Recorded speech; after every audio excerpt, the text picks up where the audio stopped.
Okay, tayo po ay manalangin. Maraming salamat, aming Diyos amang makapangyarihan sa lahat. Salamat sa kapahayagan ng banal na Espiritu na nakatira sa amin. Itinuturo lahat ng meron kami sa aming Panginoong Hesus. Sa kanyang lahat ng tinapos sa krus ng Kalbaryo para sa aming kapahingahan. Salamat po minsan pa sa lugar na ito, pamilya, ang dinadako mo at idadako mo para maranasan ang kaligtasang regalo mo sa bawat pamilya. Salamat, Panginoon. Hindi namin pinahintulutan ang magsakit at karamdaman sa lugar na ito, maging espiritu ng kamatayan sa lugar na ito.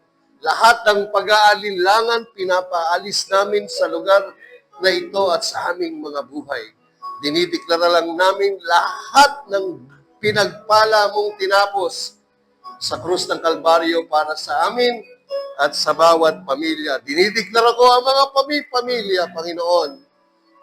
Bago mahuli ang lahat, bago ka dumating, masumpungan ng pag-ibig mo at ng biyaya mo sa simbahang ito, sa mabuting balita patungkol kay Kristo para sa aming lahat. Ito po ang aming dalangin sa pangalan ni Jesus. Ang lahat ay magsabi ng Amen. And Amen. And Amen. Praise the Lord. Basa. 1, 2, 3.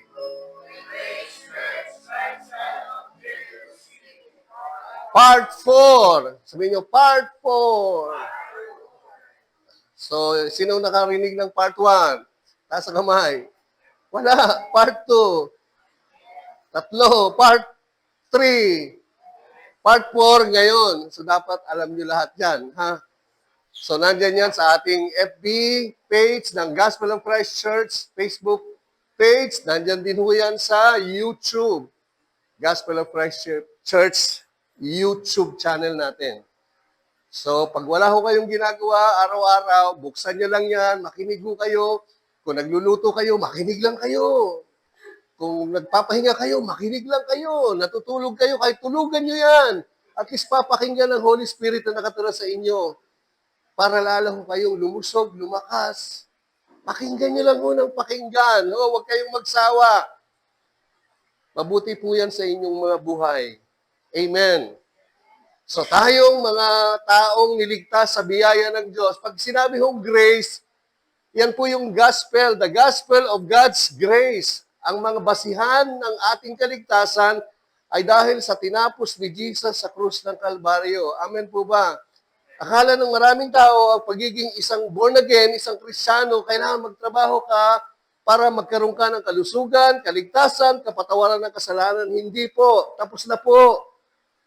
Ang kaligtasan, kailangan mo lang i-enjoy at panampalatayahan. Sabi ni Jesus sa Matthew 11:28, magsiparito kayong lahat sa akin. Kausap niya po ang buong bansa o mga Hudyo na hirap ho paging mapalapit sa Diyos. Gumagawa sila ng paraan para mapalapit sa Diyos, para mapatawad ng kasalanan. Bawat law, bawat batas. Kaya hirap na sila. Kaya sabi ni Jesus, magsiparito kayong lahat sa akin na hirap na. Kayong mga napapagal at nabibigat ang lupa. Ang context, yung mga Hudyo na yun, hirap na hirap para mapalapit sa Diyos. Ang daming batas na gagawin para mapatawad sa kasalanan. Kaya sabi niya, pagod na ba kayo? Magsiparito kayong lahat sa akin. Si Jesus po, yung gospel. Lahat kayo na nangapapagal at kayo ay aking pagpapahingahin. Amen. Rest. Sabihin niyo, rest. Lapit kayo sa akin kasi ako na ang lahat ng tumapos ng inyong paghihirap para mapatawad ang inyong kasalanan. Pag napunta kayo sa akin, meron na kayong kapahingahan. Amen po ba? Na pinatawad na ang inyong mga kasalanan. Sabi ng Hebrews, let us labor to enter the rest. Pagtrabahuan nyo na makapasok kayo sa kapahingahan. Ano? Kung gusto nyo ng kapahingahan, pagtrabahuan nyo. Kasi yung Hebrews, mga Hudyo yon. So ang audience noon, mga Hudyo na mahilig na magpapakabanal, magtatrabaho para mapatawad, para magpagpalain, para magkaroon ng kapatawaran ng kasalanan. Eh sabi ho ng writer, sige, pagtrabahuan nyo na makapasok kayo sa kapahingahan. Sino yung kapahingahan? Si Jesus. Amen po ba? Kapahingahan ng kapatawaran ng kasalanan.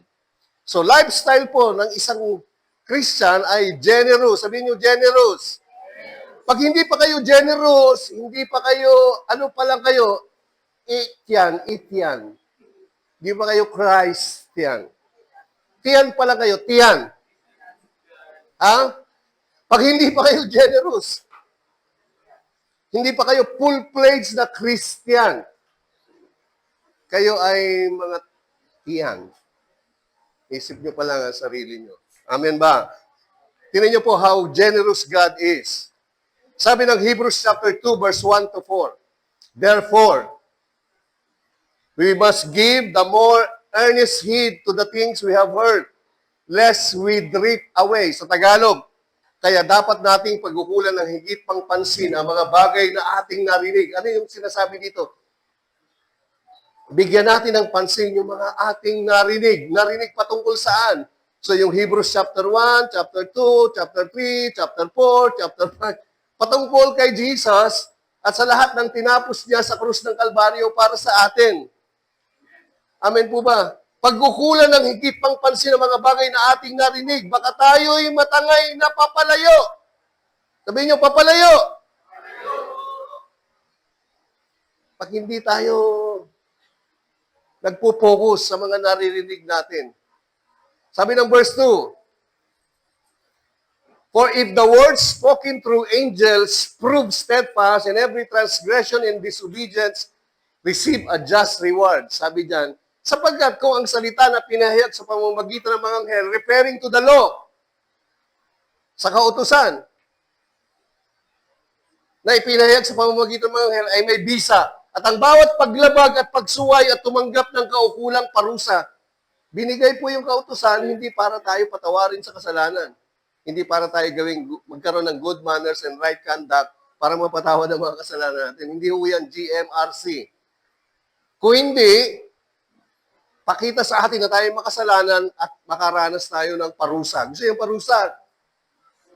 Siyempre, ayaw. Kaya sabi nga, balikan natin yung verse 1. Kaya nga, dapat nating pagkukulan ng higit pang pansin ng mga bagay na ating naririnig. Baka tayo'y matangay na.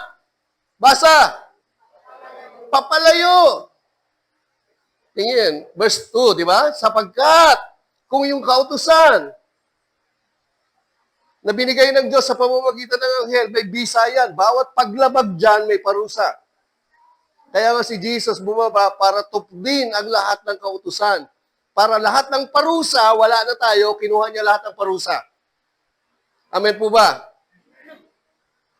Kaya hindi mo na masasabi, kaya ako nagkakaganto, parusa ng Diyos to kasi nagkamali ako. Kaya ganito ang buhay ko kasi parusa ng Diyos nung bata pa ako. Nung kabataan ko, talaga naman, puro bisyo ko. Kaya ngayon, ganito ako, mahinang baga, mahinang puso. Ito ng parusa. Pinahirapan ko ang sarili. Kita niyo mga utak ng mga tao.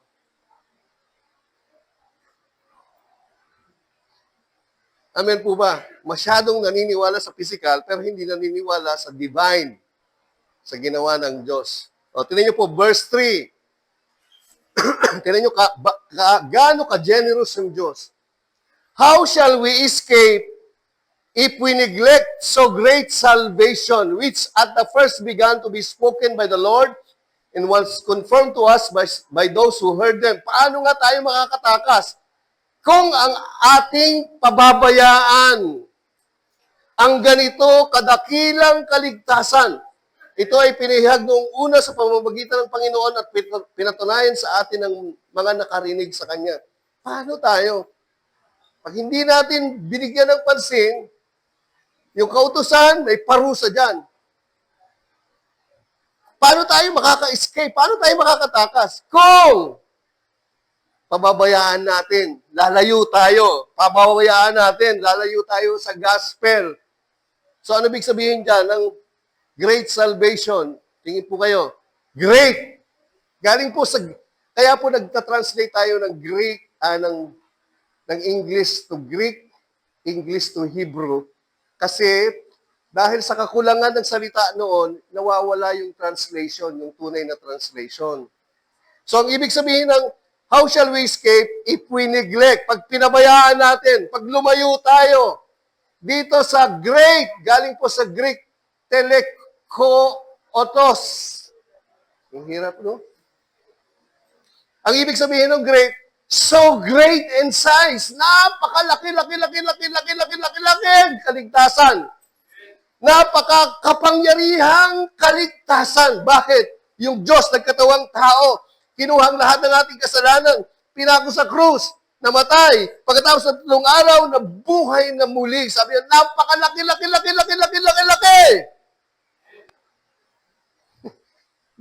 Sobrang laki. Sabihin niyo, laki.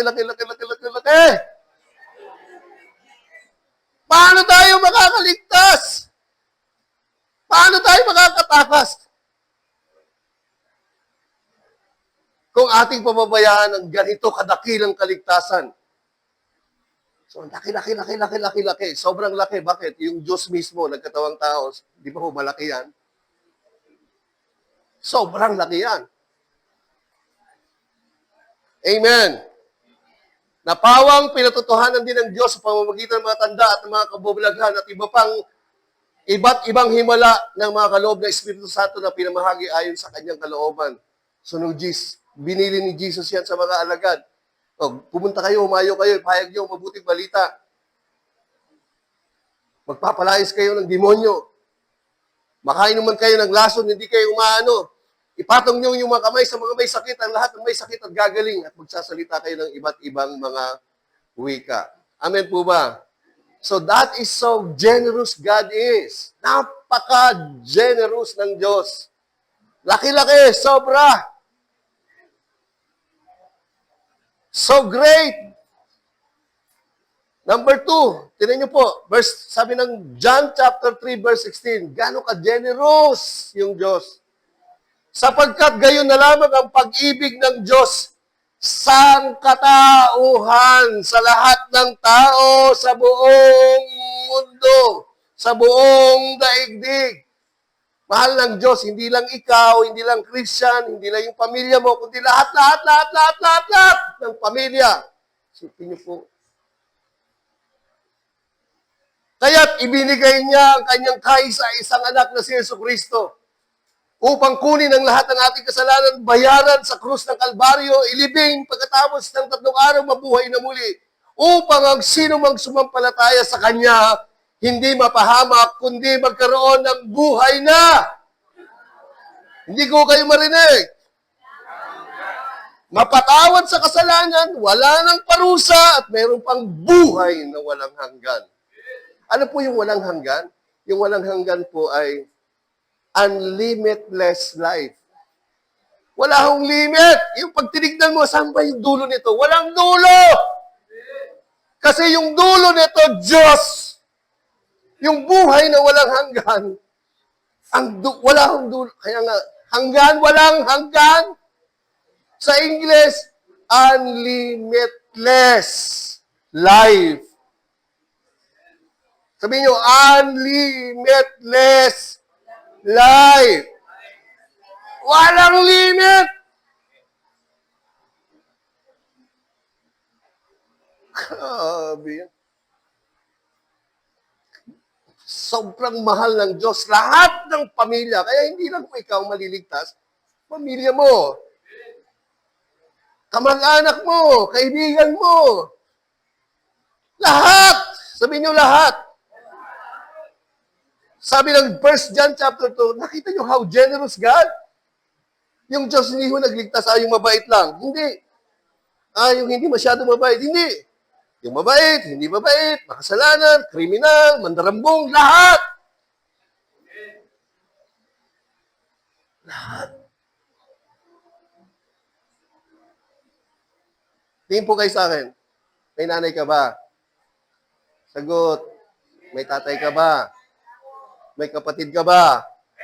May pamangkin ka ba? May apo ka ba? Lahat! Hindi po ako galit. Ang pastor niya, lagi sumisigaw. Hindi po. Ganyan lang po ako. Masyadong passionate. Amen po ba? You see how generous God? Pag nagligtas ang Diyos, lahat. Sabi ng 1 John chapter 2 verse 2, si Kristo ang handog sa ikapagpapatawad ng mga kasalanan. Sino raw ang handog sa ikapagpapatawad ng kasalanan? Ulit. Sino daw ang handog sa ikapagpapatawad ng mga kasalanan? So, ibig sabihin, pag nanampalataya kay Kristo, lahat ng iyong kasalanan, na mga kasalanan, ay pinatawad na. Hindi papatawarin pa lang. Amen po ba? Maraming tao, gawin natin to para makascore tayo ng points. Malay mo, para mabawasan naman yung kasalanan natin. Tignan mo lagi nakatingin doon sa magagawa. Hindi po. Si Kristo ang handog. Hindi ho yung mabuting gawa mo, hindi yung kabaitan mo, hindi yung pagiging mabuting tatay mo, pero hindi ho masama lahat yun. Kahit ikaw na ang pinakamabuting tatay, mabuting nanay, pag walang Kristo sa buhay mo, wala rin Kristo sa mga anak mo, lahat sila walang kapatawaran ng kasalanan. Si Kristo ang handog sa ipagpapatawad ng mga kasalanan, hindi lamang ang ating mga kasalanan, kundi, basa! Sabihin nyo, lahat. Nasaan yung pamilya nyo? Lahat. Ikaw ba mag-isa lahat ka? Hindi, walang representative. Lahat nga. Hindi sinabing, representative ng lahat. Mali. Saan nakasulat yon? Bigay sa akin, maniniwala ko. Lahat! Sabi niyo 3 beses. O, naintindihan niyo na. Ano pa kayo eh. Lahat. Pinsan mo, pamangkin mo. Si Jesus ang ikapagpapatawad. Ito ang mabuti at nakakalugod sa Diyos na ating tagapagligtas. Ibig niyang, basa!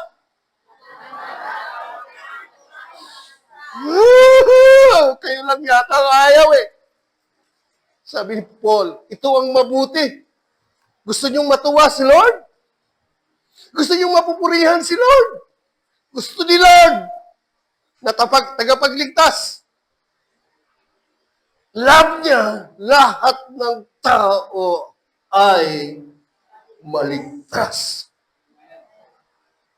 Kaya ho tayo mayroong groupings, family groupings, Bible study groupings. Yan po ang purpose. Yan po. Nandyan po ba kayo? Lahat. Grabe, no? Grabe talaga si Lord. Idol ko talaga yan si Lord. Eh.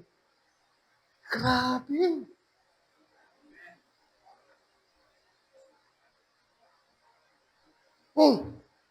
At makaalam ng katotohanan ito.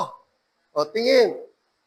At makaalam ng katotohanan ito. Anong katotohanan? Sapagkat iisa ang Diyos at iisang tagapamagitan sa Diyos at sa mga tao. Ang taong si Kristo Jesus. Yung Diyos na nagkatawang tao. Yung taong si Kristo Jesus. Ito yung katotohanan. Isa lang ang dapat kaligtasan at tagapamagitan para maligtas, para mapatawad ang kasalanan, para magkaroon ng buhay na walang hanggan. Yung Diyos, nagkatawang tao, at yung tawag doon ay yung taong si Kristo Jesus. Inihandog niya ang kanyang buhay upang basa. Yan ang katotohanan.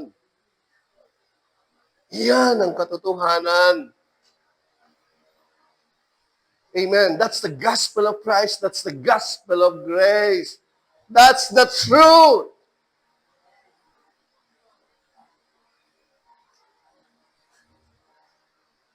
Kaya po sa church ng GCC, Lagi kong sinasabi, non-negotiable yung gospel na yan.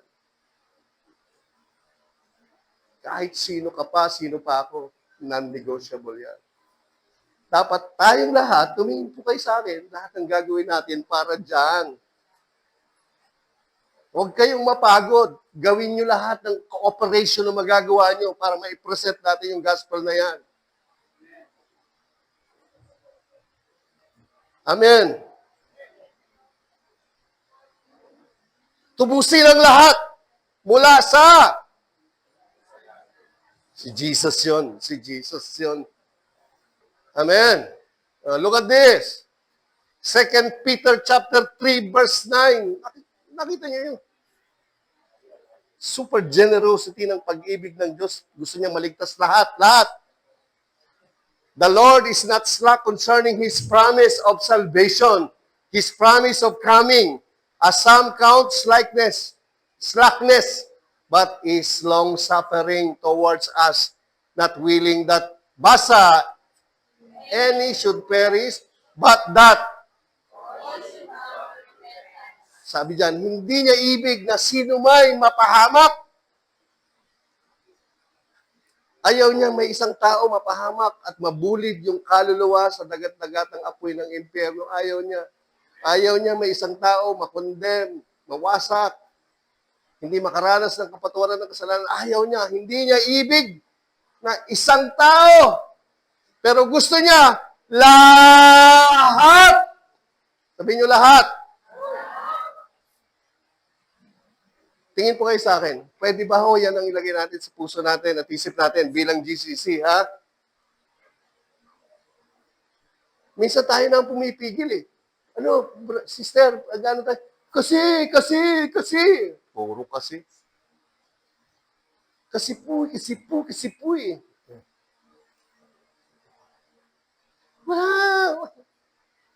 Wala ho dapat. Basta dyan sa katotohanan na yan, lahat yan, yes and amen. Gawa ng paraan.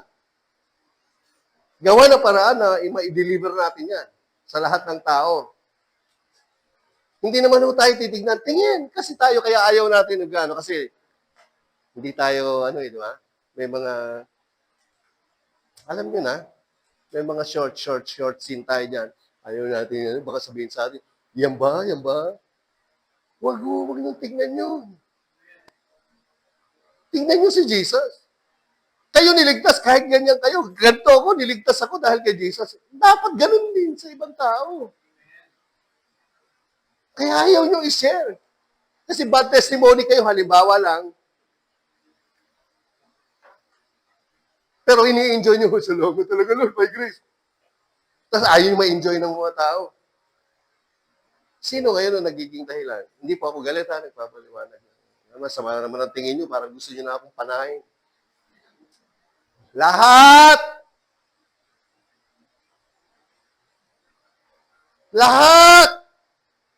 Pastor kasi manginginom. Lahat! Pastor kasi drug-addict. Lahat! Pag lahat ho, wala hong yun. Walang if, walang but. Walang kondisyon. Lahat. Baklay. Lahat.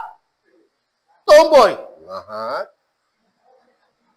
Tomboy bakla. Lahat. Lahat.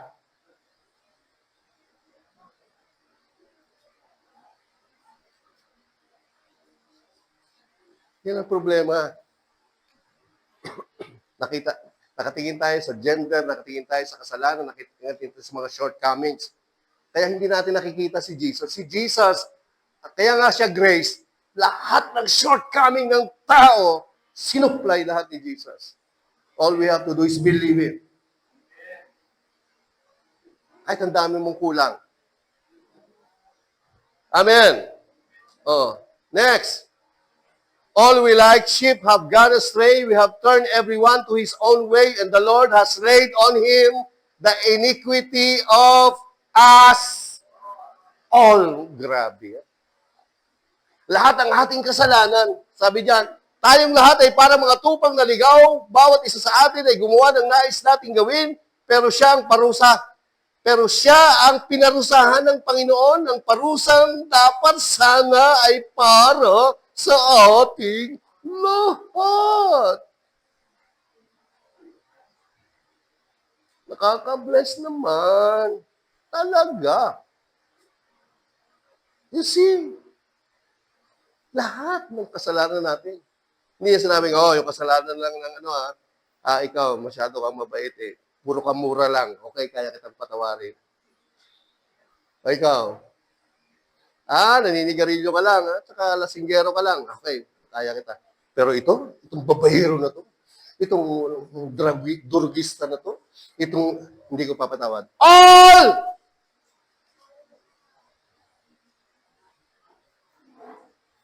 Yung gospel, wala ho yan. Wala hong kondisyon yan.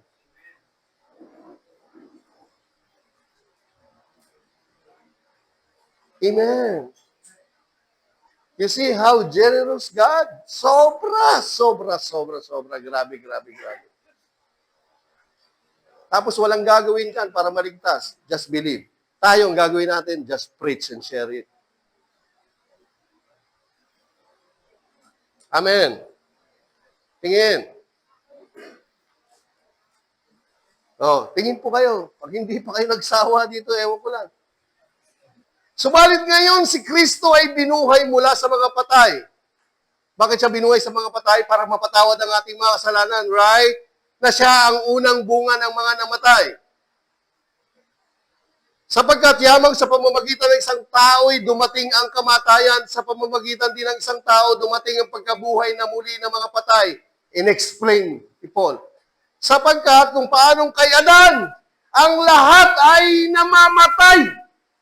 Gayon din naman kay Kristo, yung pangalawang Adan na nagkatawang tao. Basa, ang bubuhayin. Ang lahat ay magkakaroon ng buhay na walang hanggan. Pagdating ng araw, lahat ng patay, bubuhayin na mayroong Kristo. Kung walang Kristo, lahat na kay Adan, lahat patay. Lahat, kahit gaano pa ho kabait yan. Kasi laging panukat natin yung ugali at mga nagawa, hindi si Jesus. Ang sukat at panukat, si Jesus. Mabait, hindi mabait, pero nanampalataya kay Jesus, may kapatawaran ng kasalanan, may buhay na walang hanggan, at bubuhayin muli sa mga patay. Yan po lagi. Huwag nyo na pahirapan sa sarili nyo. Okay, isipin nyo, mag-account kayo sa bahay nyo. Anak ko, kapatid ko, sino sa kanila palagay nyo? Pag hindi sila pumasok sa criteria, walang Jesus, alam nyo na kung nasaan sila. Naintindihan nyo? So kailangan mag-pray kayo. At sana gumawa kayo ng paraan para marinig sila ng gospel. Para bago mahuli ang lahat, ligtas sila. Amen. Wala na kayong takot. Who has saved? Past tense or present tense? God saved. Past tense or present tense? Past tense. Save us. And called us. Past tense, present tense. With a holy calling, not according to our works. Nung tayo ay iniligtas. Nung tayo ay iniligtas. Nung tayo ay tinawag na may banal na pagkatawag. Past tense, when you believe the gospel, tingin po kayo sa akin, pag nanampalataya kayo kay Jesus, kayo ay ligtas.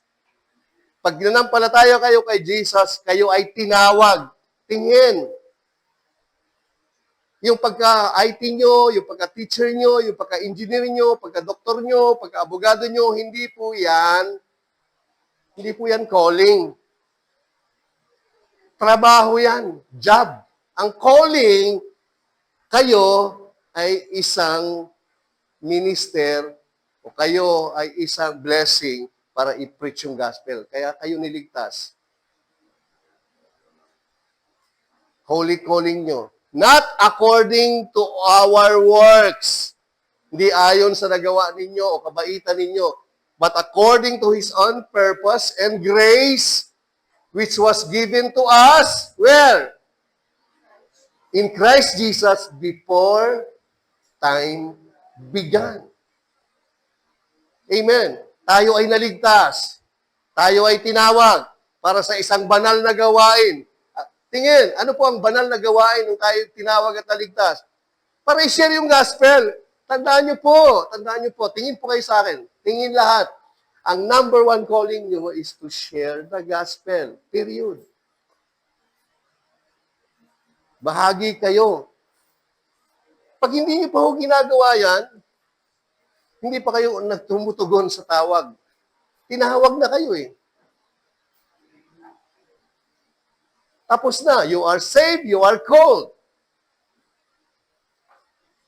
Hindi nakabase sa inyo, kundi nakabase lahat sa tinapos na gawa ni Jesus sa krus ng Kalbaryo para sa atin. Hindi sa according sa purpose nyo, kasi gusto ko pa ganito eh. Hindi po, according to His own purpose and grace, which was given to us. Given, sabihin nyo given, present or past tense. So when you believe in Christ, these are all given to you. Pag calling mo, kaligtasan mo, holiness mo, lahat yan given the moment you believe in Christ. Lahat yan, hindi nakabase sa anumang nagawa mo, nagawa natin. Amen po ba? Dinideklara ko po sa Gospel of Christ Church, sana po maging motto natin lahat yan. Kayo man ay hindi volunteers, hindi man kayo pastor, lahat tayo tinawag para i-share yung gospel na yan. Tayo ay tinawag, niligtas, pinatawad, binigyan ng buhay na walang hanggan, nung sumampalataya tayo kay Jesus. Look, that's the context. Ngunit ito'y nahayag na ngayon. Nahayag na ngayon. But now has been revealed. We are saved. We are called with a holy calling, with purpose, all in Christ Jesus, but now has been revealed by the appearing of our Lord, our Savior, Jesus Christ, who has abolished death, wow, and brought life and immortality to light through, wow, winasak ni Jesus ang kapangyarihan ng kamatayan. Isipin niyo po, yung kinakatakutan ng tao ay kamatayan. The fear of death. Tingin. Winasak ang pira, sabi ni Jesus. Death, He died for it. He dispersed death. Para wala nang function sa'yo. Wala na. Amen. Winasak niya ang kapangyarihan ng kamatayan at inihayag ang buhay. Basta, buhay na walang hanggan. Through the gospel. Sarap. Ulit. Ano po yung buhay na walang hanggan? Unlimited life. Unlimitless. Unlimitless life. Wow! Yung buhay na meron ka, unli. Di ba? Yan ang mga gusto-gusto natin. Unli.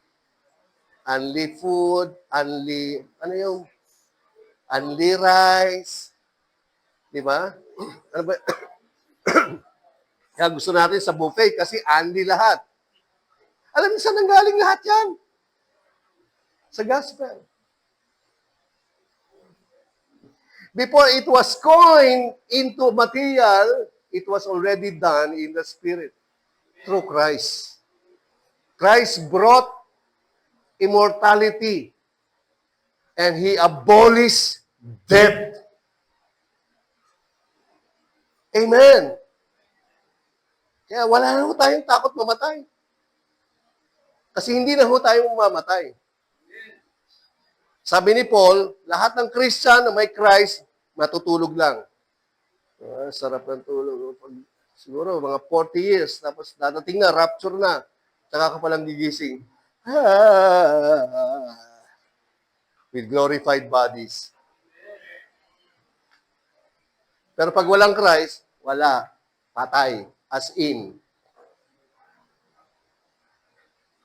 Wala nang chance for unlimited life.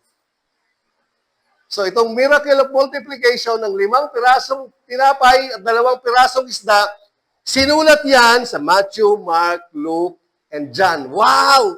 Bakit ito sinulat doon sa lahat ng writer? Kasi meron tayong matututunan. Para pag binuksan mo yung Matthew, yun din. Binuksan mo yung Mark, yun din. Binuksan mo yung Luke, yun din. Binuksan mo yung John, yun din. Pag ginagawa ng Diyos yun, ibig sabihin, mapaka-interesado ng Diyos na malaman ng tao bakit niya sinulat yun sa 4 na gospel. Ready na ho ba kayo? Sure. O, pakipitik yung pilikmata ng katabi nyo. Sister. O, sa account ni Luke, sa kwento ni Luke, ito yung sinusulat ni Luke. After resurrection, sumulat si Luke. After resurrection na ha, nabuhay na si Jesus mga kapatay. Nang dapit hapon ay lumapit sa kanya ang mga lagad. Nilagay ko po sa Tagalog para talagang naiintindihan natin. Sinabi nila, malapit na pong lumubog ang araw at liblib ang lugar na ito. Papuntahin na po ninyo sa mga kalapit na nayon ng mga tao upang makabili ng kanilang makakain. Kasi pumunta sila sa isang bundok para magpahinga. Tapos yung mga tao, nagsuluran kay Jesus. Sunuran sila. Ang layo-layo ng pinuntahan. So sabi niya, maggagabi na, pauwiin nyo na yung mga tao para makabili sila ng kanilang makakain. Kasi napakadaming tao. Isasabihin din yan. Hindi na sila kailangang umalis, sabi ni Jesus. Bigyan nyo sila ng makakain. Huwag nyo silang paalisin. Bigyan nyo na sila ng makakain. Sumagot sila, wala po tayong pagkain. Kundi, basa. At Lord, ano ka ba? Pahulihin mo na. Hindi, huwag niyo sila pahulihin. Pakainin niyo na sila. Lord, 5 tinapay lang, 2 isda. Dalhin niyo rito. Dalhin niyo rito yung 5 tinapay. Sabi niya, pinaupo niya sa damuhan ng mga tao, kinuha ang 5 tinapay at 2 isda, tumingala siya sa langit at nagpasalamat sa Diyos. Pinaghati-hati niya ang tinapay at iniuutos sa mga alagad na ipamahagi iyon sa mga tao. So, nung hinati-hati niya, ito yung account ni Luke, 4 na account, titignan natin. Gusto niyo yun? Wow, gusto nung kalahati. Yung lahat. Gusto niyo yun? Salamat. Nung pinamigay na, kinuha ni Jesus 5 pirasong tinapay, 2 pirasong isda, nag-pray siya. Thank you, Daddy God. Thank you, Lord. At pinamahagi na, nakakain at nabusog ang galing sa 5 pirasong tinapay, 2 pirasong isda. Nang ipunin ng mga alagad ang natirang pagkain, nakapuno sila ng 12 kaing ng tinapay. Dami. Galing lang sa 5 pirasong tinapay at 2 pirasong ilan daw ang tao doon? Basa, verse 21.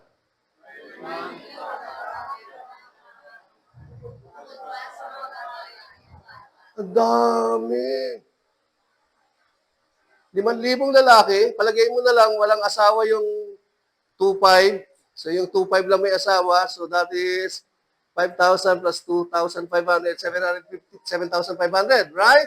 Sabihin mo yung 2,500 walang mga anak. Yung 2,500 may tig-isang anak. So 2,500 plus 2,500, that is 5,000 plus 5,000, that is 10,000! Just limited, ano lang. Lahat sila nabusog. Hindi lang ako kumain. Iba yung nakakain ka ng, at least nakatikim ako. Oh, so, ano, kumusta? Sarap, nakatikim ako. Hindi, sabi nila dyan, ano, sarap mag-grab. Butog. Butog. Galing saan? Ako na umaati dito, sasalita na lang kayo.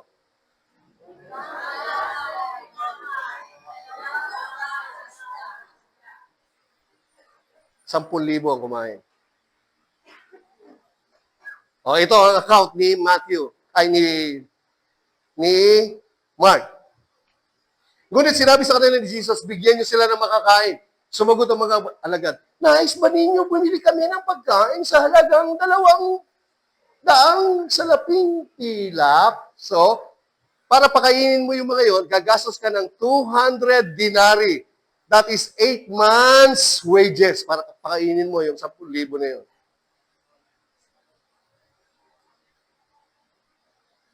Sabi ni Jesus, ilan ang dala ninyong tinapay? Tignan nga ninyo.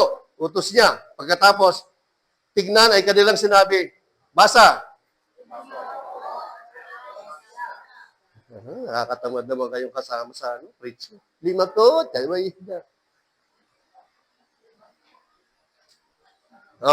Tuloy natin. Inuutos ni Jesus sa mga alagad na paupuin ng pangkat-pangkat ang mga tao sa damuhan.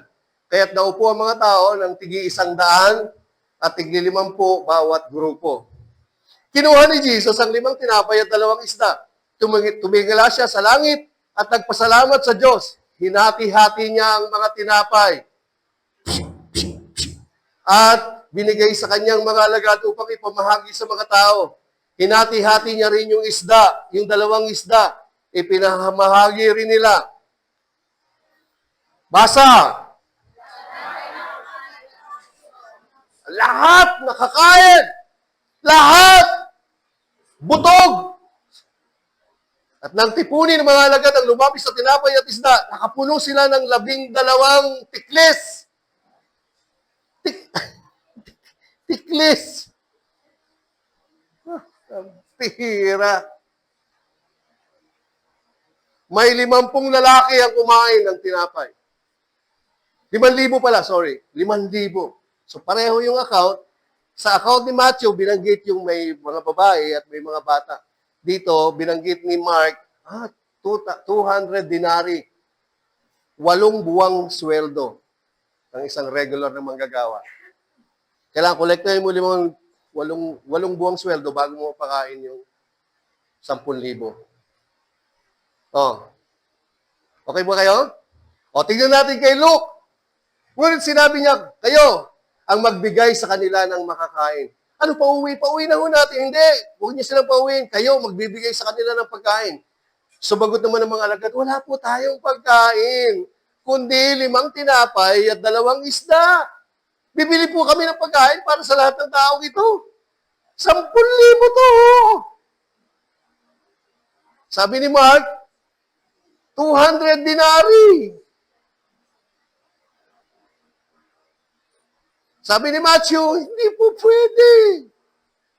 Sabi ni Luke, bibili ba kami? Halos 5,000. Pag mga lalaki, hindi na ho yan mahilig mag-sharon, pero malakas lumamon yan. Mga lalaki yan. At take note, Lord, pagudo yan, kaya nga sumunod sa atin eh. Layo, hindi na sila makakauwi. Puro gutom yan. Hello, tingin po kayo para makita nyo. Sinabi niya sa kanyang mga alagad, puno, paupin ninyo mga taong ng 5,50. Pinag-uupungan nila lahat. Kinuha ni Jesus ang 5 tinapay at 2 isda. Tumingin sa langit at nagpasalamat sa Diyos. Pinaghati-hati niya ang mga tinapay at isda at binigay sa kanyang mga alagad upang ipamahagi sa mga tao. Silang lahat ay nakakain at nabusog. Ang pareho lang mo sa kanila, yung tao. At yung paraan pagkatapos kumain ng tao. Lahat kumain, lahat busog. Walang nagre-reklamo. Amin po ba? Kung kinolekta nila yung sobra, 12 kaing. Andyan po ba kayo? Tingin po kayo. Buksan niyo yung mata niyo, tingin po kayo sa akin. Yung 5 pirasong tinapay is the picture of Christ's death, burial, and resurrection. Bakit? Tingin. Picture of Christ. Sino ang bread? Sino ang bread? Sabi ni Jesus, ako ang tinapay ng buhay. Ako ang tinapay ng buhay na walang hanggan. Yung tinapay, bago maging tinapay, tingin po kayo, it's the picture of the gospel of Christ, His death, burial, and resurrection. Ito yung puno ng harina. Kukuha ka dyan ng mga bunga. Buhay pa, di ba? Kukunin mo yon, tapos hihiwalin mo, gagawin mong harina, right? So, from buhay to patay. Si Jesus, from buhay, bumaba, from buhay to patay. Tapos mamasahin mo. Si Jesus binugbog, right? Tapos, sugsugba mo, right? Bakers. Susugba mo. Si Jesus sinugba sa krus. Right. Inilibing. Tapos ihahain mo yung tinapay para magbigay ng buhay. That's the picture of Christ's death, burial, and resurrection. From life to death to life. 5. Alphabet po. Ang alphabet ng Hudyo, ang kanilang A, Aleph. Sabihin nyo, Aleph. Ang kanila, letter B, Bet. Wala ho silang ABC, wala silang C, wala silang E, wala silang C. Ang susunod, Aleph, Bet, Dalet, letter D na agad. Tapos Gemel. Tapos yung 5, Hey, Grace. 5 is the number of grace. Lahat po ito, ang simbolo lahat ng binibigay na sample sa Bible, it's all about Jesus. 5 po ang sugat na malalaki ni Jesus. Saan? Bilang?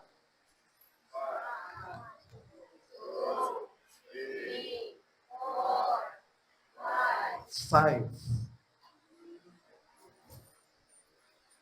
Nandiyan po ba kayo? So 5 is the number of, so ibig sabihin, it's the picture of Christ's death, burial, and resurrection. Fish, 2. 2. Aleph, A.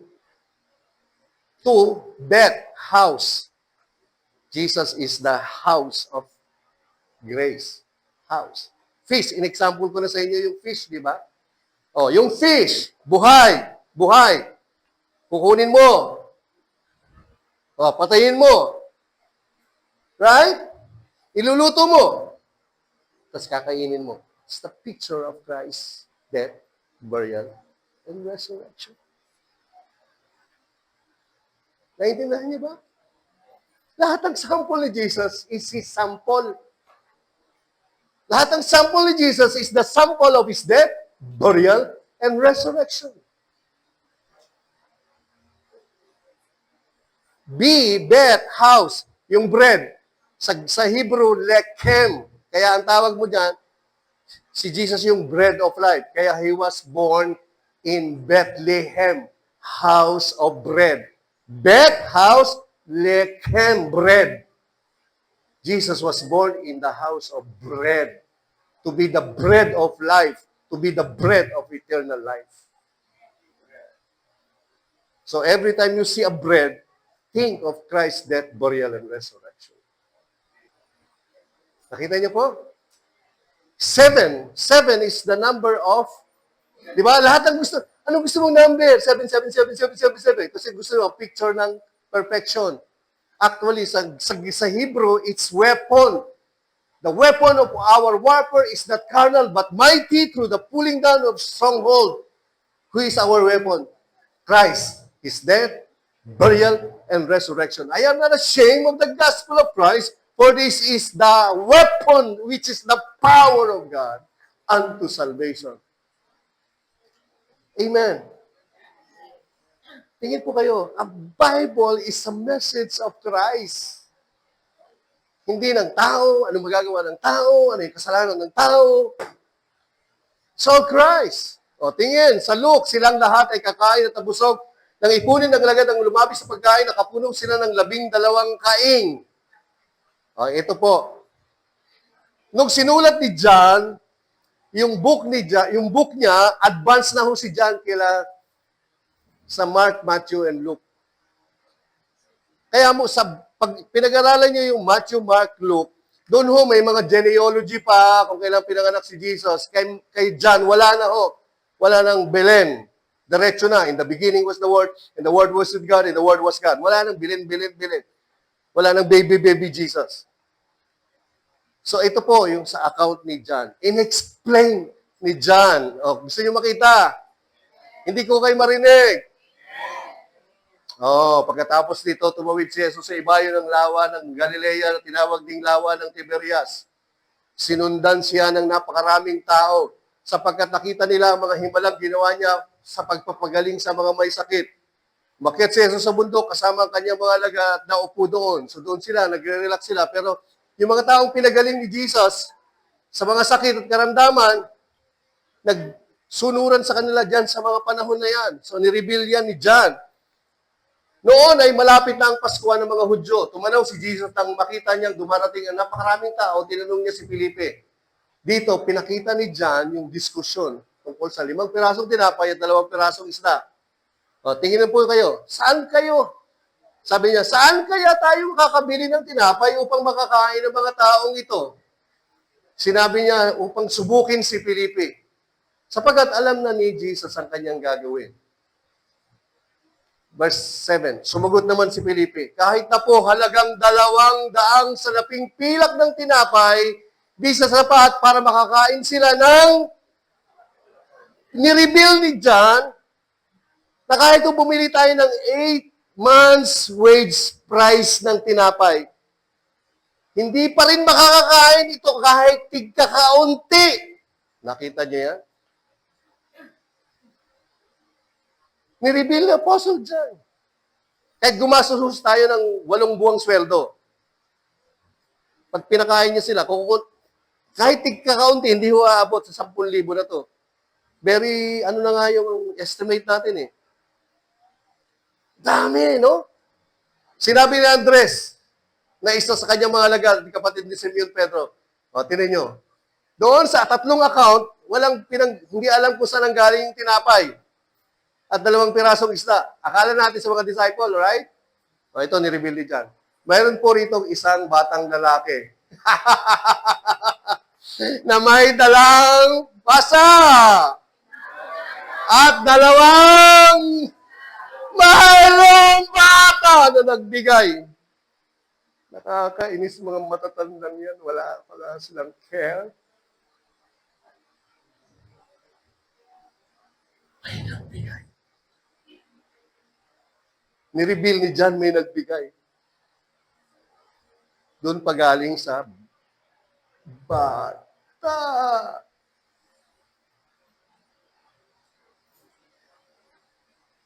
Doon kay Matthew, wala. Kay Mark, wala. Kay Luke, wala. Nireveal ni John. Tang! May nagbigay. Tsaka na natin i-explore yung bata. Basta pinakita ko lang sa inyo may nagbigay. Sa 10,000 tao doon, o sa 20,000, sabi ng mga Bible scholar, 20,000 lahat yun eh. Sa 20,000 na yun, merong isang generous. Bella. Sino yung generous?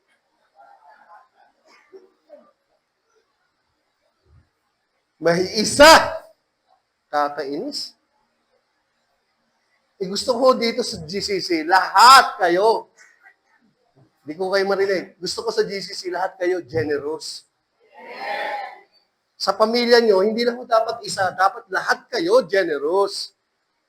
Huwag kayong papayag na hindi kayo bahagi ng generosity ng Diyos. Amen po ba? Kahit anak kayo. Hindi, bahala na si daddy dyan. Hindi, bahala na si mommy dyan. Gusto mo, sila bahala. O gusto mo, ikaw din. Sa 20,000 na tao, 10,000 na tao, merong isang generous. Ang galing pa, isang batang lalaki. Tsaka na natin i-explore yan, ha? Tapos, subalit, sapat kaya ang mga ito? Ginawa ni Jesus. Paupuin niyo mga tao, sinabi ni Jesus, matapos sa lugar na iyon, umupo ang mga tao, sa kanila may humigit kumulang sa 5,000 ang mga lalaki. Kinuha ni Jesus ang tinapay, matapos pasalamat sa Diyos, ay pinamahagi ayon sa mga tao na kaupo. Gayon din ang ginawa niya sa mga isda. Basa. Nakakain ang lahat at nabusog. Tapos pinaliwanag ni John. Nang makakain ng mga tao, sinabi ni Jesus sa mga lagat, ipunin ninyo ang lumabis ng di masayang, ganun din ang ginawa nila. Nakapuno sila ng 12 kaing mula sa 5 tinapay na sibada. Nang makita ng mga tao ang himalang ginawa ni Jesus, sinabi nila, totoo, ito ang propeta darating sa sanlibutan. So, ikakat ko po yan. Dadalhin ko kayo sa verse 25. So, marami na ho nangyari. Nakatawid na uli si Jesus, tumawid ulit, bumalik. Pagbalik niya, nang makita nila si Jesus sa ibayo ng lawa, siya'y tinanong nila, Guro, kailan po kayo rito? Kailan pa kayo bumalik dito? Sumagot ni Jesus, totoong sinasabi ko ito. Hinahanap ninyo ko, hindi dahil sa mga himalang nakita ninyo. Basa.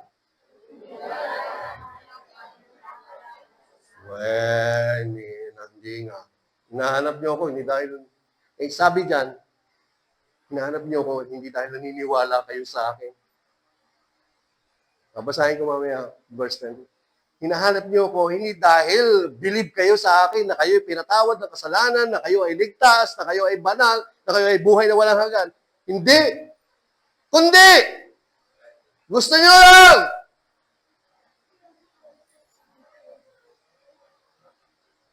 Basa. Gusto niyo lang lagi nakakakain. Gusto niyo lang lagi busog kayo.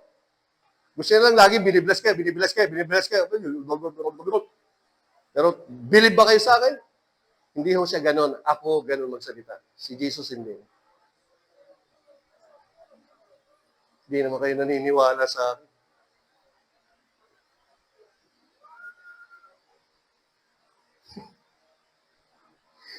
Salamat kay Lord, pinagpala kami. Kahit mahirap ang buhay, hindi kami nahirapan. Sabi ni Jesus, totoo, sinasabi ko ito. Hinahanap niyo ako, hindi naman dahil believe kayo eh. Hindi dahil nanampalataya kayo sa akin eh. Kundi dahil nakakain kayo ng tinapay at busog. In-explain ni John. Si John lang ho nag-explain. Sa lahat, walang explanation. So, in-explain ni John. Verse 27. Wag! Ang pagkaing nasisira ang inyong pagsikapang kamtan. Wag ang kayamanan sa mundong ito, pagsikapan ninyo. Hindi masama yan. Pero ilagay nyo yan sa second, third priority. Yan daming utang, pastor eh. Kahit second and third priority. Maaaring nga, last priority yan. Because God will take care of that. Ang problema sa atin, mga tao ngayon, pare-pareho, Christian o hindi Christian. Priority, wag nyo pagsikapan. Ang pagkain nasisira. Ang pagkain mo, paano ka makakuha ng pagkain? Kailangan mo ng, huwag yung pagsikapan yan. Kundi, ito ang pagsikapan nyo. Basa, 1, 2, 3.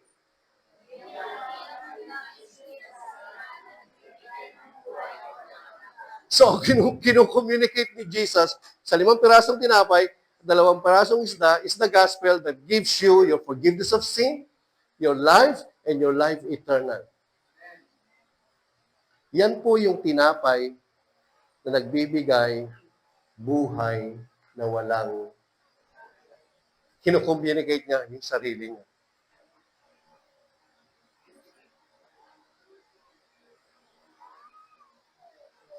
Amen. Hindi ko masama ang yumaman. Wala akong problema dyan. Panoorin niyo ho yung gospel, yung ating series na to, 1, 2, 3, 4, para maintindihan niyo. Hindi masama. Pero sabi ni Jesus, naniniwala ba kayo sa sinasabi ni Jesus o hindi? O pues, maniwala kayo. Gusto niyo magpa-counsel kay Jesus? Ito yung counsel ni Jesus. Lord, magpapa-counsel po ako. Ano kaya ang gagawin ko, Lord? O, ito yung sasagot ni Jesus sa inyo. Ano ang priority ng buhay? Si Jesus. Makita nyo kung ano meron kayo kay Jesus, malaman nyo kung anong tinapos ni Jesus, at maging pagpapala kayo, gagawin kayong pagpapala ni Jesus sa pamamagitan niya sa maraming tao. Amen po ba? Ito ang pagsikapan yung kamtan. Sa atin, meron na tayo niyan. Ito ang priority nyo. Makita nyo lagi kung anong meron kayo kay Jesus. Para yung mga wino-worry nyo, hindi yan wino-worry. Nag-i-enjoy na kayo ng lahat ng blessing ng buhay. Hindi pa kayo nagwo-worry. Amen po ba? Si Jesus, hindi lang ho isa sa mga priority. He is the number one priority. Hindi ho siya yung isa o tatlo sa mga bibigyan nyo ng oras. Siya ho yung pinaka-the best na bibigyan nyo ng oras. Kasi pag nakita nyo si Jesus, nakikita nyo kung ano meron kayo na. Amen. Iyan ang bibigay sa inyo ng anak ng tao sapagkat pinakita ng Diyos Ama na siya ang may ganitong karapatan. Amen ba? So how generous God is? Pag nakakain ka ng gospel, death, burial, and resurrection, that symbolize the 5 loaves and 2 fish, the picture of the finished work of Christ. Grabe! Busog! Nabusog! Nabusog! Nabusog! Nabusog! Nabusog ka! Bakit ka busog? Nabusog! Nabusog! Nabusog! Your sins now and forever are forgiven. You have life and eternal life now and forever. Unlimited! So lahat ng divine and spiritual kagutuman mo, satisfied. Busog na busog. Busog na busog. Yung pera, yung 200, wala, makakain, kakaunti. Yung gospel, busog. Mga kapatid, alam niyo lang ang buhay.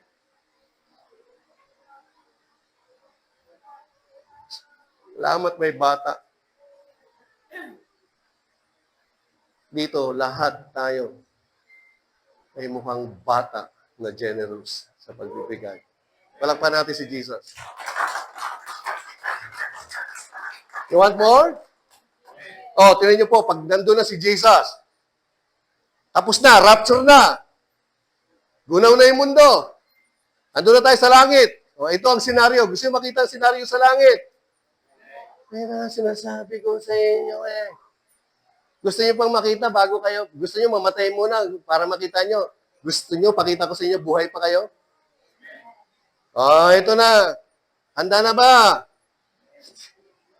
Kapag dumating na ang anak ng tao na nasa kanyang kalwalatian, pag dumating na, si Jesus nandoon na sa glory niya, kasama niya ang lahat ng mga anghel. Siya uupo sa trono ng kanyang kalwalatian. At titipunin sa harapan ni Jesus ang lahat ng mga tao, lahat ng bansa. Lahat ng tao. Sa Greek, ethnos, lahat ng lahi ng tao. At pagbubukod-bukod rin ng mga tao na gaya ng pagbubukod ng pastol sa mga tupa at sa mga kambing. Tingin, ako po, nananampalataya ako na lahat ng pupunta dito sa church na to, tupa na. Tupa kayo, pag totoong priority niyo si Jesus. Pag hindi yung priority si Jesus, kambing pa rin kayo. Titipunin sa harapan niya ang lahat ng mga bansa at kanyang pagbubukod ko rin ng mga tao na gaya ng pagbubukod ng pastol sa tupa at sa mga kambing. Verse 33, at ilalagay niya ang mga tupa sa kanyang kanan. Pang! Subalit ang mga kambing ay sa kaliwa. So, i-explain niya, sino yung mga tupa, sino yung mga kambing. Okay, piliin niyo kung saan kayo dyan, ha? Nandun na sila, di ba? Pagkatapos, sasabihin ni Jesus, yung hari, sa mga nasa kanan niya, kanyang kanan. O, basa. 1, 2, 3.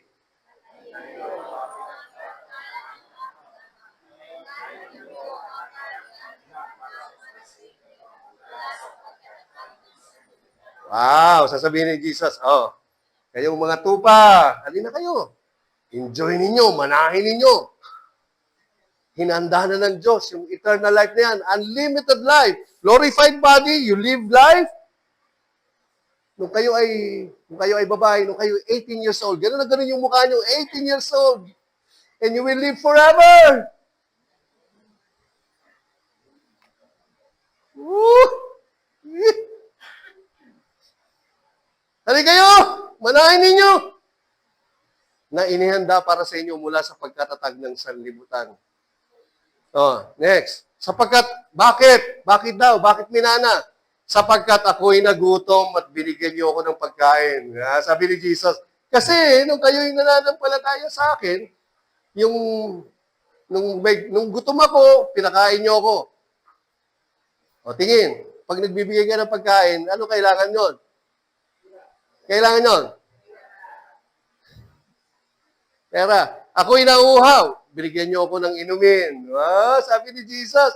Kaya kayo nandito, kasi nanampalataya kayo sa akin. Nung ako'y nagugutom, pinakain niyo ako. Nung ako'y nauuhaw, pinainom niyo ako. Ako'y nag-ibang bayan, ako'y inyong pinatuloy. Ako'y naging hubad at inyong dinamitan. Ako'y nagkasakit, ako'y inyong dinalaw. Ako'y nabilanggo at ako'y inyong pinuntahan. Wow! Nagtanong ngayon, itong mga taong nasa kanan na to, mga tupa, pagkatapos sasagutin siya ng mga matuwid. Nakita nyo? Yung mga nasa kanan matuwid. Paano tayo naging matuwid? Sabi ng Romans 1:16, I am not ashamed of the gospel of Christ, for this is the power of God unto salvation, first to the Jew and then to the Gentiles. For in it, the righteousness, ang katuwiran na God, ay ng Diyos ay na-reveal. So when you believe the gospel, you are righteous. Right? So ikaw yung tupa na nasa kanan. Amen. Sasagutin sila ng mga naligtas, ng mga matuwid. Nagsabi, Panginoon, kailan ka namin nakitang gutom? Lord, kailan ka namin nakitang gutom? At pinakain ka namin. At nauhaw ka. At binigyan ka namin ng inumin. Kailan? Kailan ka namin nakitang isang taga-ibang bayan at pinatuloy ka? Kailan ka namin nakitang hubad at dinamitan ka? Kailan ka namin nakitang may sakit o nasa bilangguan at dinalaw ka namin? Lord, kailan? Siyempre, tatanungin mo yun. At sasagot ang hari at sasabihin sa kanila, katotohanan ang sinasabi ko sa inyo, yamang ginagawa niyo ito sa pinakamaliit na mga kapatid ninyo, sa akin ninyo ginagawa. Hello. Nakita niyo yung kapatid niyo, nauuhaw. Binili niyo ng tubig, kapatid niyo sa pananampalataya. Remember niyo yung 5 pirasong tinapay, sino sabi ng Diyos? Sabi ni Jesus, pakainin niyo sila.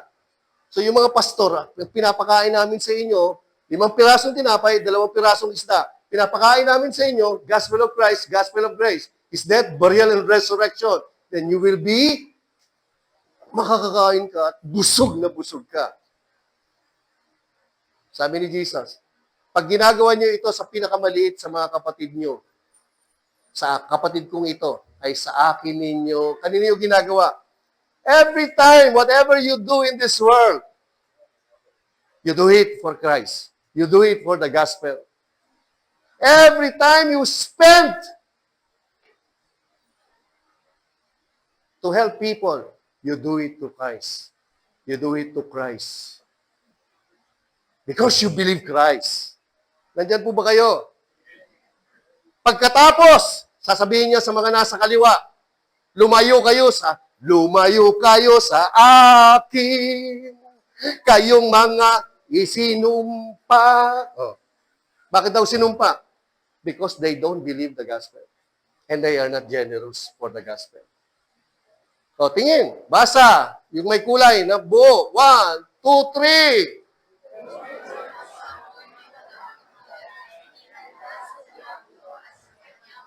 3. Saan daw mapupunta? Yung mga walang believe kay Jesus. Walang believe kay Jesus. Saan daw? Apoy na walang hanggan. Alam niyo po yung impyerno, hindi para sa tao. Para kay Satanas lang at sa mga kasama niyang mga demonyong umalis sa... Bakit napapasama yung tao doon? Kasi ayaw nila sa gospel. Ayaw ng Diyos may papunta dyan. Kaya lang pumupunta dyan, ayaw nila sa gospel. Sana wag tayo maging dahilan, no? Yung maraming tao na ililigtas ng Diyos, tayo maging dahilan para hindi natin napipreach yung gospel. Wag po sana tayo. Oh, verse 42. Sapagkat ako'y nagutom, hindi ninyo ako binigyan ng pagkain. Ako'y nauhaw, hindi ninyo binigyan ng inumin. Ako'y taga-ibang bayan, hindi ninyo ako pinatuloy. Hubad at hindi ninyo ako dinamitan. May sakit at nasa bilangguan, hindi ninyo ako dinalaw. Pagkatapos, sasagot sila, Panginoon, kailan namin? Parehong tanong. At sila'y sasagutin niya na nagsabi, katotohanan ang sinasabi sa inyo. Yamang hindi ninyo ito ginagawa sa isa sa pinakamaliit na ito, ay hindi ninyo ito ginagawa sa akin. Amen po ba? Nandyan po ba kayo? These people who don't believe the gospel. Because they don't believe the gospel, they are not generous. You, people, kayo ay tupa. Tupa! May tupak lang, pero kayo ay generous. Amen ba? Yan na po, pag humarap na tayo kay Jesus, sabi niya, hali kayo, ito na, sabi niya, dahil nanimpalataya kayo sa akin, at nung nandun kayo sa lupa, you're so generous. Lahat ng generosity na ginagawa nyo sa akin. Sabi ni Jesus, tandaan nyo, every time your generosity comes out sa buhay ninyo, you're doing it to Jesus. Tinulungan, sa church, naging generous ka, ginagawa mo yan kay Jesus. Sa ibang tao, sa kamag-anak mo, kahit hindi mo kilala, matulungin ka, ginagawa mo yan kay Jesus. As if si Jesus yung tinutulungan nyo. As if si Jesus ang pinifinance mo. Amen. Amen po ba? So there is generosity. O, tinan nyo po ito. Pag may pastor kayo, ano daw gagawin sa mga pastor? Bayaan mo na yung pastor maghirap. Sabi ni, natuloy ko lang dito. At ang mga ito'y napunta sa, ngunit ang mga, ngunit,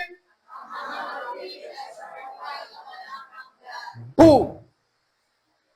Those who don't believe, that's it. Enough is enough. Kahit na nagmayaman siya dito sa mundo, magandang buhay niya, magandang pamilya niya, pero he did not accept the gospel, walang hanggang kaparusahan. Ngunit ang mga tupa, yung mga nananampalataya kay Jesus na matuwid, doon sa unlimitless life, sa piling ni Jesus. Amen. Hallelujah. O, tinan niyo po, sabi sa mga pastor, anong gagawin sa mga pastor? Ito po, alam niyo po, elders or the pastors who do their work well should be, basa, and, ulit, especially those who work hard at both, and for the scripture says, you must not muzzle an ox to keep it from eating as it tread as the grain. And in another place, those who work by preaching and teaching the gospel, sabi ho sa Amplified, let the elders who perform the duties of their own office will be considered double worthy of and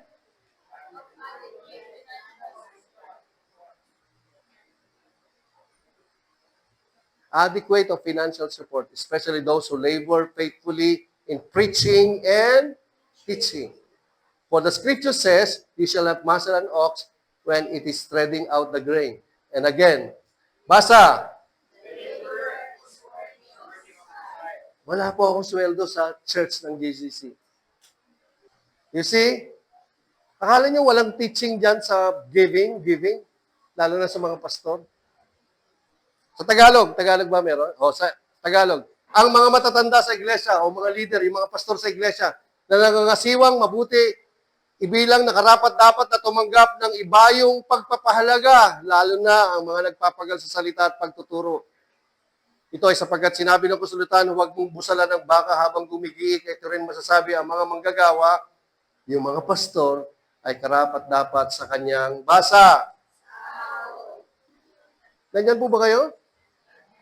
Kaya dapat may generosity sa church. Alam niyo, sino dapat ang pinaka-inaalagaan sa loob ng simbahan? Tingin. Sino dapat pinaka-inaalagaan sa loob ng simbahan? Ngayon, alam niyo na. Sino dapat ang pinaka-lahat kumpleto dyan sa loob ng simbahan?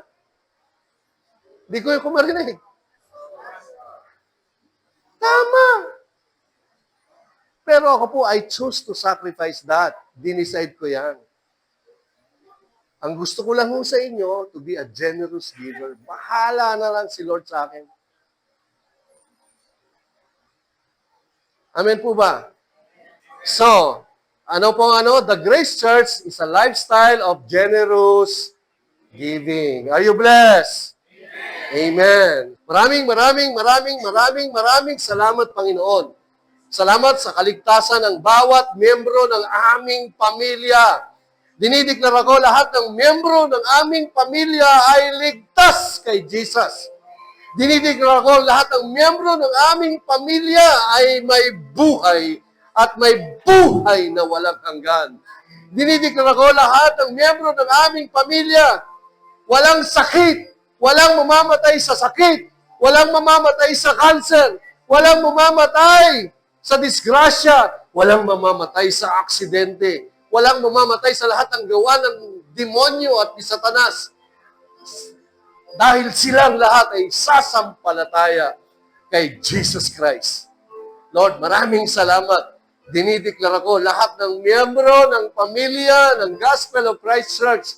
Gamitin mong pagpapala, Panginoon, habang pinagyayaman mo sila. Gamitin mo ang buong pamilyang yan para mag-abot pa ng maraming pamilya na maligtas. Habang pinayayaman mo sila, maging supporter sila ng Gospel of Christ para magpatuloy pang i-preach at i-deklara ang mabuting balita na ito. At marami pang pamilya ang maabot ng Gospel of Christ at ang Gospel of Grace. Salamat, Panginoon, sa lahat ng pamilyang itong ligtas na at ililigtas mo pa sa simbahan ng Gospel of Christ. Ito po ang aming deklarasyon at lahat ng aming buong pamilya makakaranas ng kalusugan at katagumpayan sa buhay na ito. Sa pangalan ni Jesus, ang lahat po ay magsabi ng Amen and Amen.